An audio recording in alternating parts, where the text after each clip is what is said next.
Aí pessoal, bom dia, meu nome é Marlon Tavares, professor de Química. A gente está aqui mais um dia para a gente resolver questões de Química da prova da UERJ, a prova de qualificação, primeira fase. A gente vai pegar aqui as questões referentes à Química, né? Então a gente vai pegar todas as questões, no início aqui a gente vai pegar todas as questões da prova só, porque normalmente a prova ela costuma abordar vários temas diferentes e assim a gente consegue, atrás de cada questão, a gente consegue puxar os conceitos de química que vocês aprenderam no ensino médio e aplicar aqui para vocês relembrarem, certo? Então aqui na hora de fazer a questão, eu não vou puxar uma aula todinha sobre cada assunto, porque não dá tempo.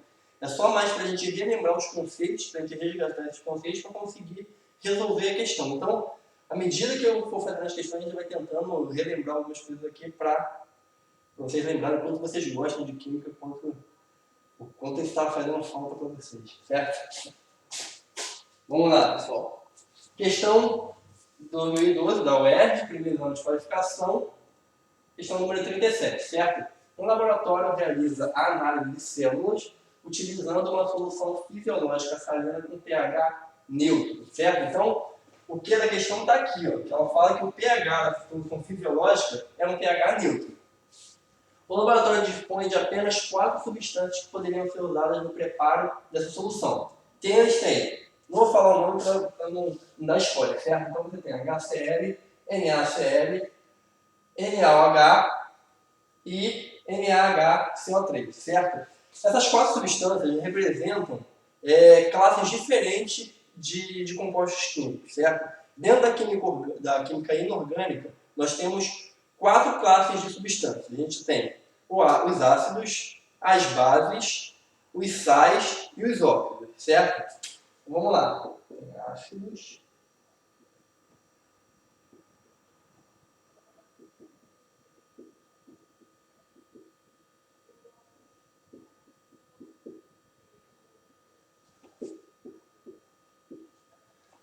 Então vamos lá. Como que a gente identifica uma substância que é um ácido que na química orgânica aqui, na química inorgânica, esses ácidos e bases são classificados como ácidos e bases de Lewis. Porque a gente tem classificações diferentes de ácidos e bases. A gente tem, por exemplo, na química orgânica, a gente também tem substâncias consideradas ácidas e bases. Então, na química inorgânica, nesse conceito aqui, a gente vai considerar os ácidos e as bases de Lewis, certo?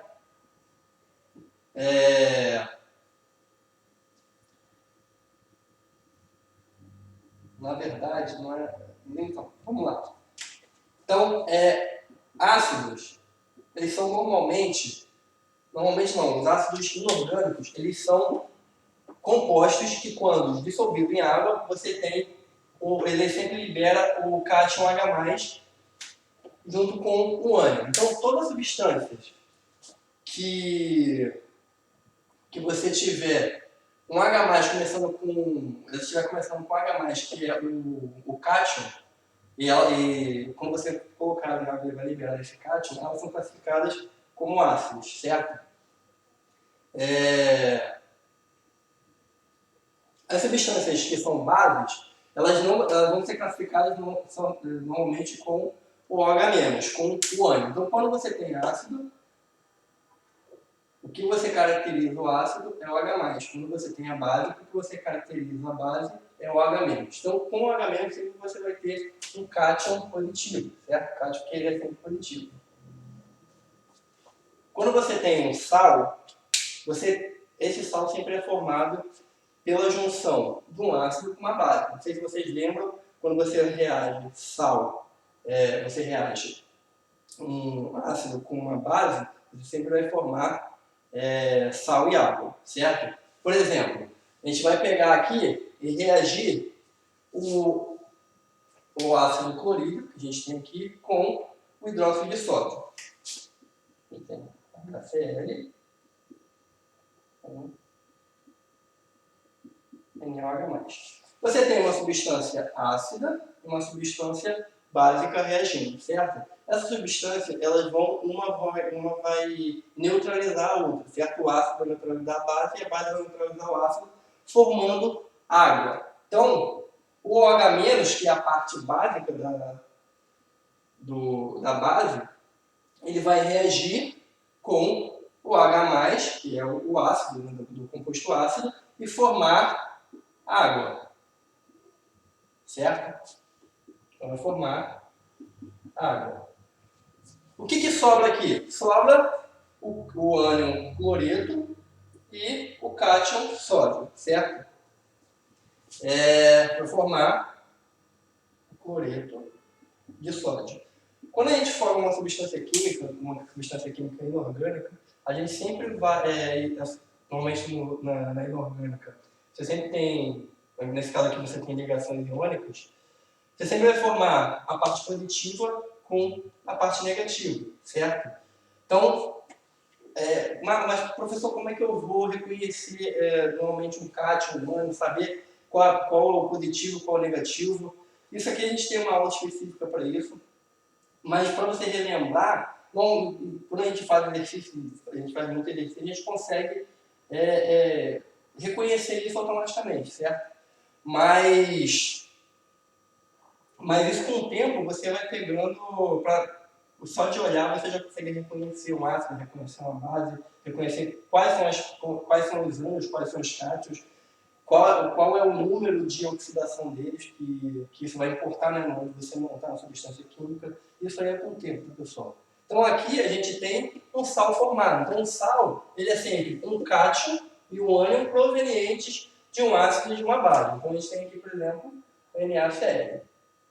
Se a gente for olhar aqui, a gente tem uma outra substância que a gente vê que não é um ácido, porque não começa com H+, a gente vê que não é uma base, porque não termina com o H-, e também não é um óxido. Eu deixei de falar o óxido aqui, vou explicar agora. O que são óxidos? São substâncias binárias onde você tem o oxigênio e um outro elemento químico. E o oxigênio, isso é importante, o oxigênio ele é o elemento mais eletronegativo, certo? Então, por exemplo, a gente tem aqui a água. A água, pasme, é uma substância binária, onde você só tem o hidrogênio e o oxigênio, ou seja, só tem dois elementos químicos nela. Um deles é o oxigênio, e o oxigênio é o elemento mais eletronegativo, certo? Então, isso aqui é um óxido. A água também pode ser chamada de óxido de hidrogênio. Aí você vai chegar para a tua mãe e falar, pai, eu quero um copo de óxido de hidrogênio, ela vai lá para tua casa e pensar que você é maluco. Mas a gente chama de água um óxido de hidrogênio, certo? Então, aí você fala, professor, então, se o oxigênio tem que ser o elemento mais eletronegativo, quando que isso não vai acontecer? Quando que eu vou ter uma substância binária com oxigênio que não vai ser um óxido? Quando eu tiver uma substância, o oxigênio, com o flúor, certo? É chamado de... Aqui a gente chama de óxido de flúor, a gente chama de fluoreto de oxigênio, porque o flúor é o único elemento da periódica que é mais eletronegativo que o oxigênio. Então isso aqui é o único caso. Então os outros casos que você vê, oxigênio com outro elemento químico, com outro átomo, e seja uma substância binária, é um óxido, certo? Então vamos voltar ao site. Pessoal, só retificando o que eu falei aqui, quando eu falei dos ácidos das bases, não é de Lewis, é de Arrhenius, certo? Me confundi aqui. Então, as substâncias, os ácidos e as bases são ácidos e bases de Arrhenius, certo? Porque quando você fala da classificação de Arrhenius, é quando você classifica um ácido, quando libera o cátion H+, e você classifica uma base quando libera o H-, certo? Então você também tem as classificações de ácido e base de Lewis, que aí já é... A classificação já não é mais em torno do H+, e do H-, é a classificação em torno de pares eletrônicos. E você também tem a classificação de Bronsted-Lawrence, certo? Que é mais voltada para química orgânica, certo? Então você tem outras classificações de ácidos e bases. Nesse caso aqui a gente está estudando a classificação de Arrhenius. Peço perdão aí pelo engano, certo? Então a gente tem ácidos, bases, sais e óxidos.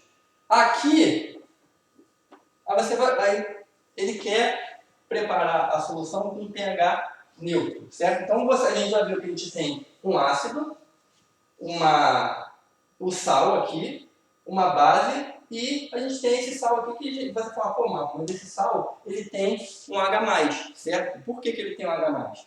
Quando você olha para o sal, se você quer saber de onde ele veio, você tem que olhar o cátion iônio dele para saber qual ácido e qual base que reagiram, certo? Nesse caso aqui, foi a reação entre o hidróxido de sódio e o ácido carbônico, certo?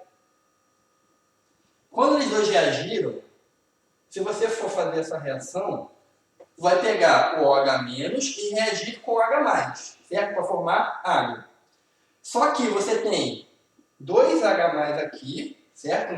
No ácido, e você só tem um OH-, certo? E vai formar uma molécula de água. Só que sobrou um H+ aqui. Esse H+ ele não tem com o que reagir para ser neutralizado. Então ele vai, na hora de formar o sal, ele vai permanecer. Ele vai formar o bicarbonato de sódio. Certo? Então esse aqui é aquela substância que a gente usa lá para combater a acidez estomacal, certo? Então acaba sendo um sal hidrogenado. Eu falo, não, mas ele tem característica ácida ou característica básica? A gente chama de sal ácido, mas na verdade a característica dele não é a característica fisicamente ácida, certo? Tanto que a gente usa para combater a acidez. O que vai realmente caracterizar se o sal é básico ou ácido é a força da base e a força do ácido que vão reagir. Por exemplo, a base aqui é uma base forte. Esse ácido aqui é um ácido fraco. Então, no final, apesar de ele ser chamado de sal ácido, porque ele ainda tem um hidrogênio aqui, ele acaba sendo um sal com caráter básico, porque a base é forte, reagindo com um ácido fraco, então quem ganhou aqui na característica foi a base, certo? Então, você tem um sal ácido, chamado de sal ácido, mas a característica dele final é básica. Só para isso cria um pouco de estranhamento, mas é mais ou menos assim que funciona. Aí vocês vão perguntar, pô, Marco, mas você tem ácido e base, mas o que isso quer dizer em escala de pH? Como assim característica ácida e característica básica? A escala de pH ela é classificada de 0 até 14, certo? Quando você tem um pH abaixo de 7, você tem um pH ácido. Quando você tem um pH acima de 7, você tem um pH alcalino. Ou seja, característica da base acima de 7, característica do ácido abaixo de 7. Mas essa escala de pH ela é toda feita em cima da concentração de H+, certo? Porque o pH, a fórmula de pH é menos log da concentração de H+, certo? Então, é tudo feito em cima da concentração de H+. Se você tem uma concentração de H+ muito alta, esse pH vai ser abaixo de 7. Se você for diminuindo essa concentração ao longo do tempo, se você for diminuindo a concentração da solução, esse pH vai aumentando até chegar ao pH 14. Certo? Então, quando você for classificar as substâncias aqui, você tem um ácido, um sal, uma base e um sal ácido, né, com característica alcalina. Então, se você quer preparar uma solução neutra, você não consegue preparar com ácido, nem com uma base, nem com esse sal aqui, porque a gente já viu que esse sal tem uma característica alcalina. Você vai preparar a solução com o cloreto de sódio, que é um sal neutro. Mas como é que eu sei que esse sal é neutro e esse aqui não é? Como eu falei, aqui você tem uma base forte reagindo com ácido fraco. Quando você reage para formar o cloreto de sódio, você está reagindo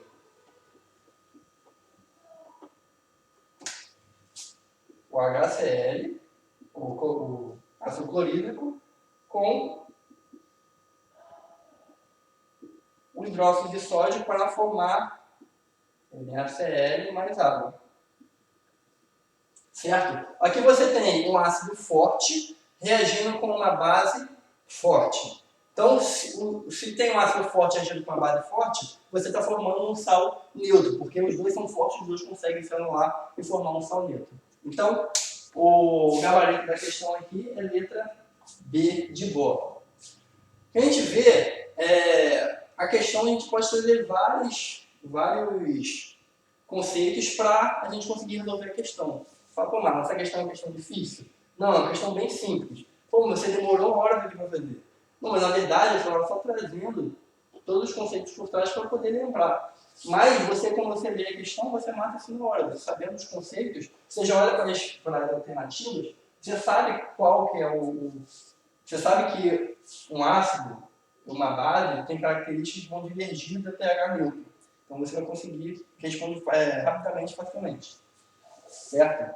Aí você vai perguntar, pô, mas como é que eu vou saber o que é um ácido forte, o que é uma base forte, qual que é um fraco? Isso aí a gente deixa para uma próxima questão, que a gente já abordou bastante coisa aqui, para você não precisa ficar desesperado. A gente vai aos poucos e vai relembrando os conceitos. Beleza? Vamos lá.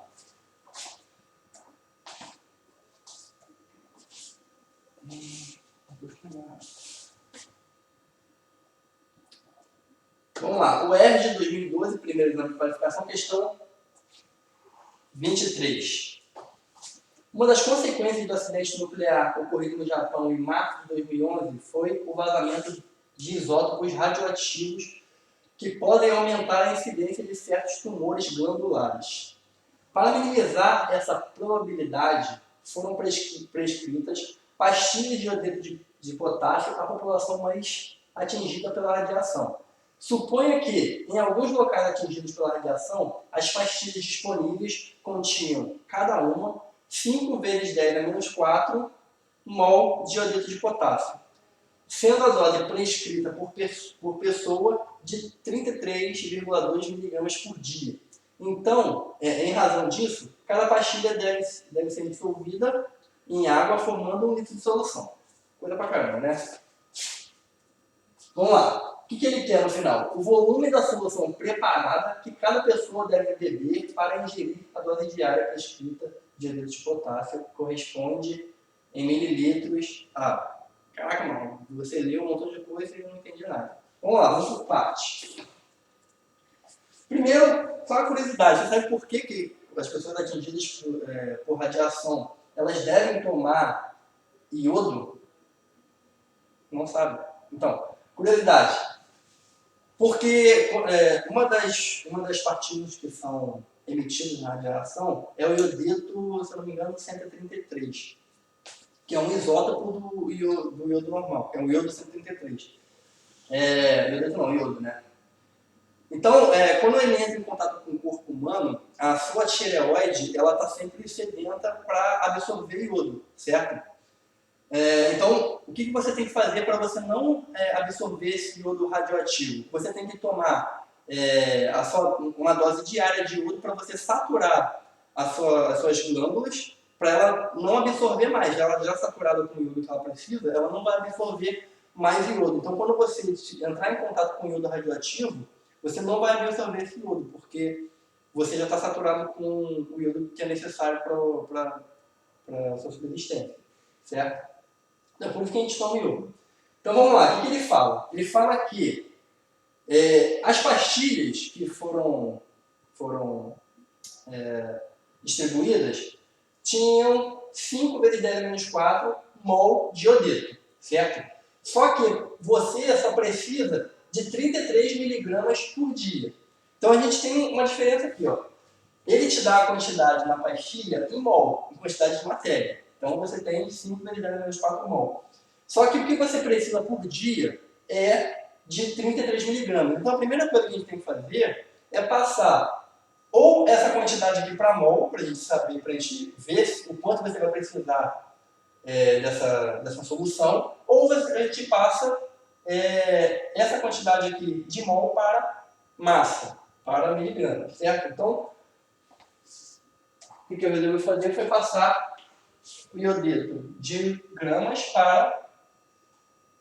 para mol. Na verdade, de mol para grama. Então, a primeira regra que a gente vai ter que fazer é, a gente sabe que 1 mol de iodeto de potássio tem 166 gramas. Como é que a gente sabe disso? Se a gente for lá na tabela periódica, a gente vai olhar a massa do iodo, a massa do potássio, vai somar as duas e vai dar 166 gramas, certo? Eu sei que 1 mol disso aqui tem 166 gramas, então, se eu converter lá 5 vezes 10 a menos 4 mol, eu gosto de passar para número direitinho, tirar na notação científica para facilitar visualmente, certo? Você pode fazer com notação científica, se você souber trabalhar com notação científica, na verdade é até mais fácil, certo? Então, como aqui eu fiz na calculadora, é mais fácil passar para o número direto. Então, 5 vezes 10 a menos 4 mols vão dar x. Fazendo a regra de 3, eu sei que a quantidade que eu tenho em cada pastilha é de 0,083 gramas. Se a gente voltar lá, vai ver que essa quantidade aqui, de 5 vezes 10 a menos 4 mol, é a quantidade disponível em cada pastilha, certo? Quando eu ponho isso aqui para massa, é 0,083 gramas.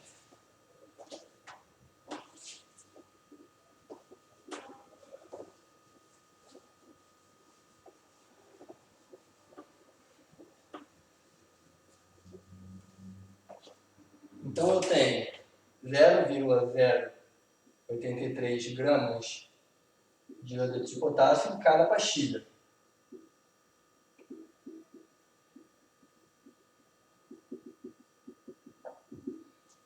Certo?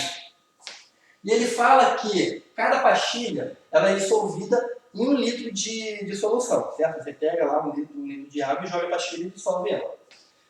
Ele quer saber qual o volume que você vai precisar beber para ter essa quantidade de 33,2 miligramas por dia. Então a gente vai fazer mais uma regra de 3 relacionando isso. Eu sei que quando eu dissolvo uma pastilha em 1 litro, estou passando para ml, certo? Porque fica mais fácil de trabalhar. Eu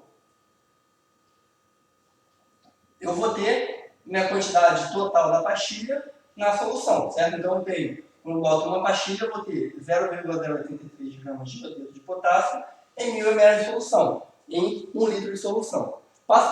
Eu gosto de passar já as unidades que eu tenho que obter no final para depois não ficar convertendo. Eu acho mais fácil converter antes do que converter depois. Mas cada um tem o seu jeito de trabalhar. Você pode colocar aqui 1 litro, vai obter a resposta também em litro e depois passa para ml. Porque a questão aqui, ela pede em mililitros, certo? Então, eu tenho 0,83 em 1 litro, em 1000 ml.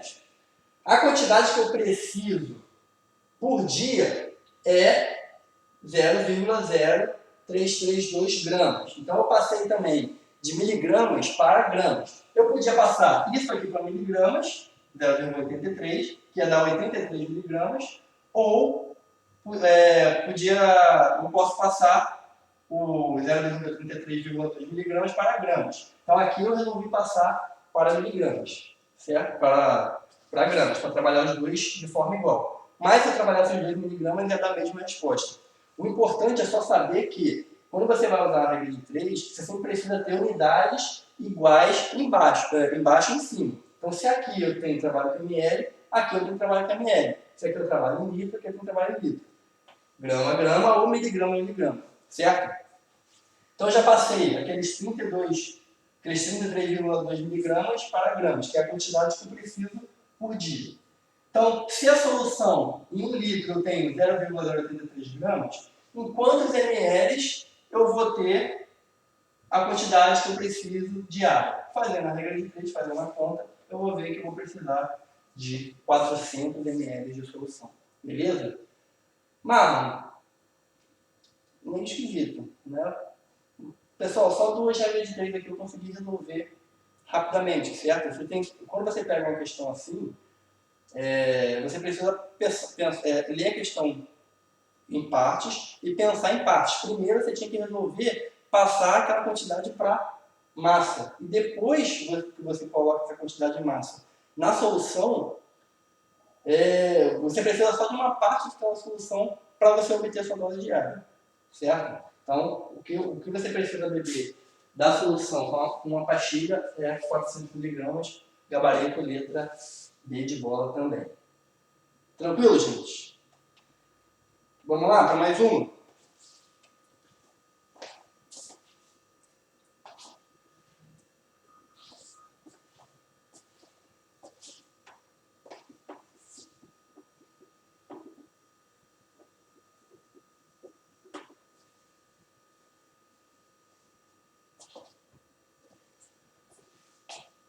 Vamos lá, o ERG primeiro, de qualificação, questão 24.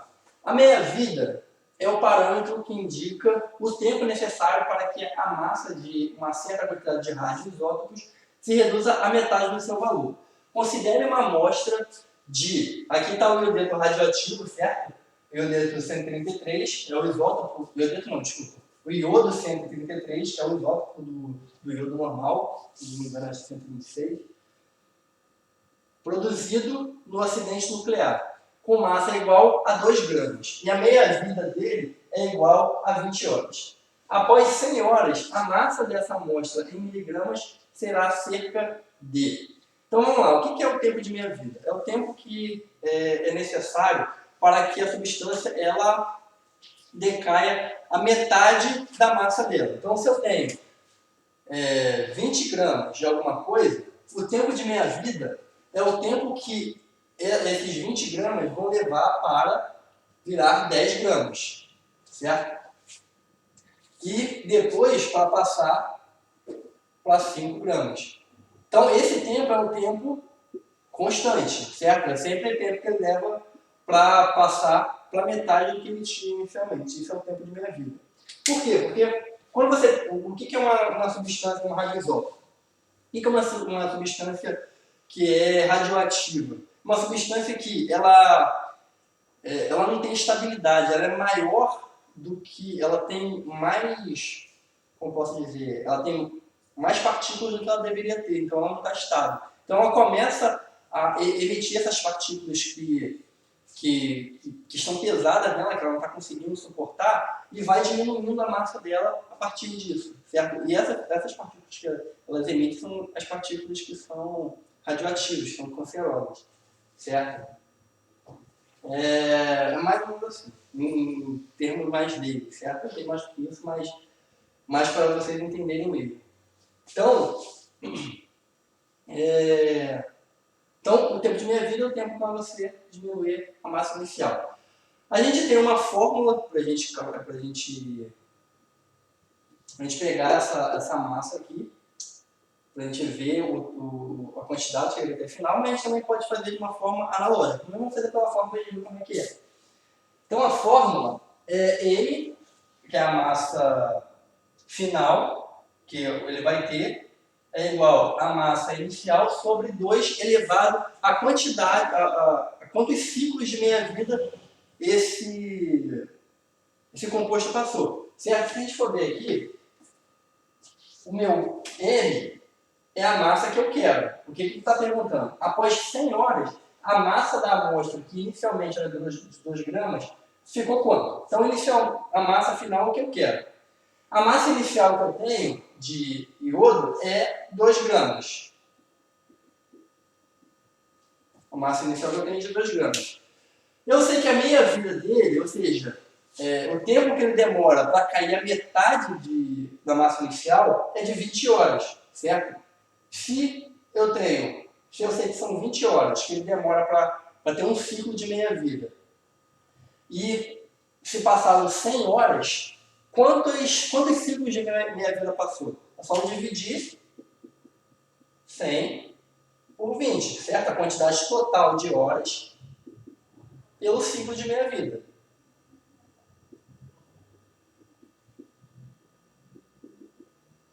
Que é igual a, conta aqui, né? 10 dividido para 2, 5. Então, A quantidade de ciclos de minha vida que passaram foram 5. Então, se eu jogar a fórmula aqui, n é igual a 2, né? Dividido por 2 elevado à quinta. 2 elevado à quinta é igual a 2 vezes 2, vezes 2, vezes 2, vezes 2, 5 vezes. Se eu multiplicar o 2 5 vezes por ele mesmo, vai dar 32. 2 dividido por 32 é 0,0625. Certo? Tranquilo, né, pessoal? Ah, Marlon, mas eu não gosto de fórmula, eu não vou lembrar da fórmula no início. Nesse caso aqui, você pode fazer de forma analógica. Você pode ir dividindo até você chegar no tempo. Até você passar o ciclo de minha vida e chegar na massa final. Só que tem alguns casos que você vai passar tanto que você não vai conseguir, vai ser muito trabalhoso você fazer, então você vai precisar da fórmula. Mas a fórmula também, assim, você consegue, é bem fácil, né? Você consegue até lembrar dela na hora. Mas, por exemplo, eu não fazia sem fórmula, não fazia passo a passo. Inicialmente, eu tinha 2 gramas, certo? Então, o tempo de minha vida é o tempo que ele demora para cair metade. Então, ele vai cair depois para 1 grama. 2 gramas, 1 grama. Então, aqui passou 20 horas para ele cair para 1 grama. Depois, a metade de 1 grama é 0,5. Então, passou mais 20 horas. Depois, metade de 0,5 é 0,25. Certo? Então, aqui passou mais 20 horas. Depois, a metade de 0,25 é 0,125. Certo? Aí passou mais 20 horas. Quantas horas passaram aqui? 20, 40, 60, 80. Então ele vai ter mais um ciclo de 20 horas para chegar às 100 horas totais. E a metade de 0,25 vai dar 0,025. Então essa aqui, eu fazendo passo a passo, também consigo chegar na resposta, a mesma resposta que eu obtive lá com a fórmula, certo? Então, gabarito, letra A. Ah, mas a letra 62. 62,5 e aqui está 0,0625, porque aqui eu fiz tudo em gramas. Então, quando eu passo isso para miligramas, eu ando com a vírgula 3 casas para cá, vai ser 62,5 gramas. Beleza, gente? O gabarito, letra A de amor. Então, você precisa também saber trabalhar com as unidades, certo? Se você passa de gramas para miligramas, você vai andar com a vírgula para a direita. Se você vai passar de miligramas para gramas, você vai andar com a vírgula para a esquerda. Você tem essa noção muito quando você trabalhar, porque na química a gente trabalha muito com unidades diferentes. A gente precisa sempre saber trabalhar com notação científica, com andar com a vírgula para um lado e para o outro, sem importante também. Esse no final é treino, beleza?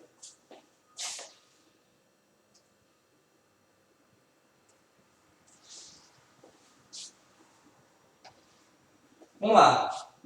Na indústria de alimentos, a análise da composição dos ácidos carboxílicos não ramificados presentes na manteiga é composta em 3 etapas. A primeira etapa é a reação química dos ácidos com etanol, formando uma mistura de ésteres.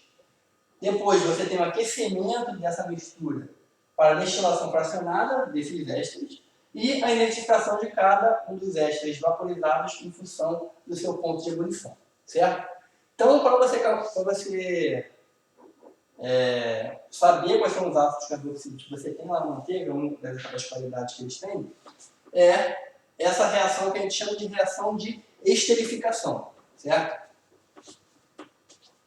O que é a reação de esterificação? É exatamente essa reação aqui. A reação que a gente fala aqui é a reação de um ácido carboxílico com um álcool, certo? Para formar o éster e água.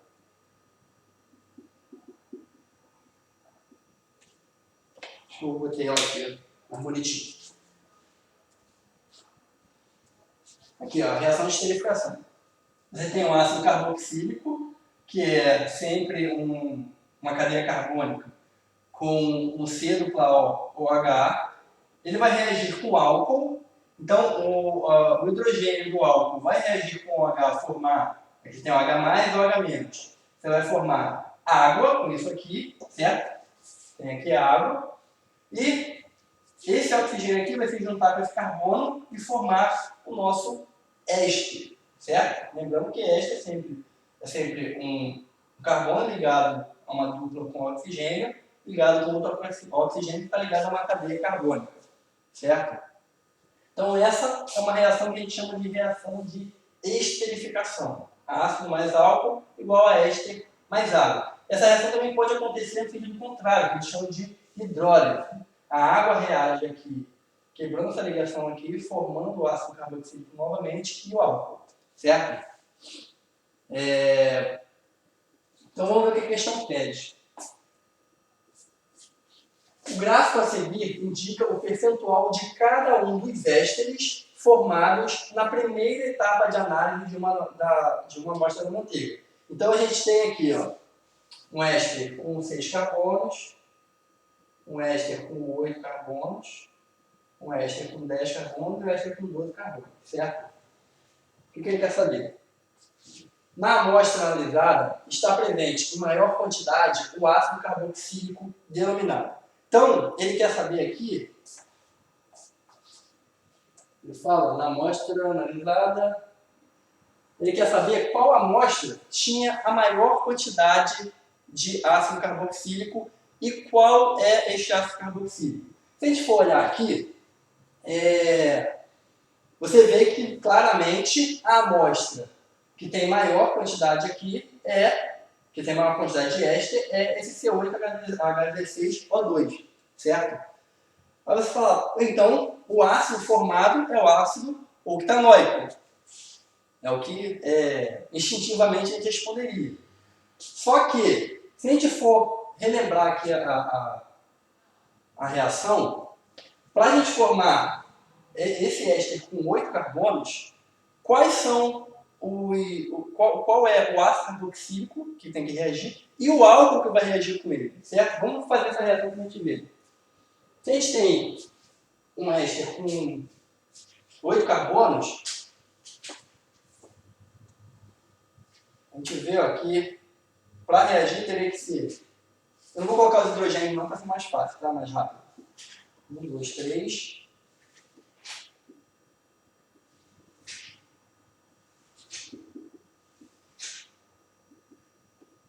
1, 2, 3, 4, 5, 6, mais OH,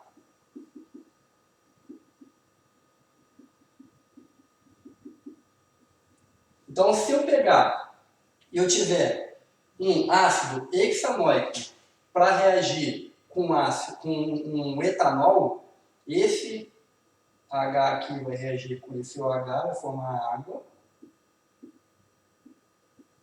Certo? E qual é o éster que eu vou formar? Exatamente esse éster com 8 carbonos. 1, 2, 3, 4, 5, 6, 7. Certo? Então, quando eu for responder a questão, eu sempre preciso lembrar que o que está sendo representado aqui é o éster. E o éster, ele reagiu com álcool, e esse álcool também trouxe carbonos, certo? Então, o ácido carboxílico que reagiu com esse etanol foi o ácido carboxílico hexanoico, certo? Porque ele trouxe 6 carbonos e o etanol trouxe mais 2, formando no final um éster com 8 carbonos. Então o gabarito é o ácido hexanoico. Muitas pessoas marcariam o octanoico, porque estão vendo lá 8 carbonos. Só que o que está representado lá é o ácido, é o éster. E o éster ele não tem só carbonos para lá. Ele não tem que ficar só carbonos para o lado do ácido aqui. Ele também tem carbonos para o lado do oxigênio, certo? Então o nome desse éster seria o hexanoato de etila, certo? Isso aqui pode ter ficado uma pegadinha, né? Mas é mais para ter atenção mesmo da reação que vocês estão fazendo, certo? Então, gabarito aqui, letra C de casa.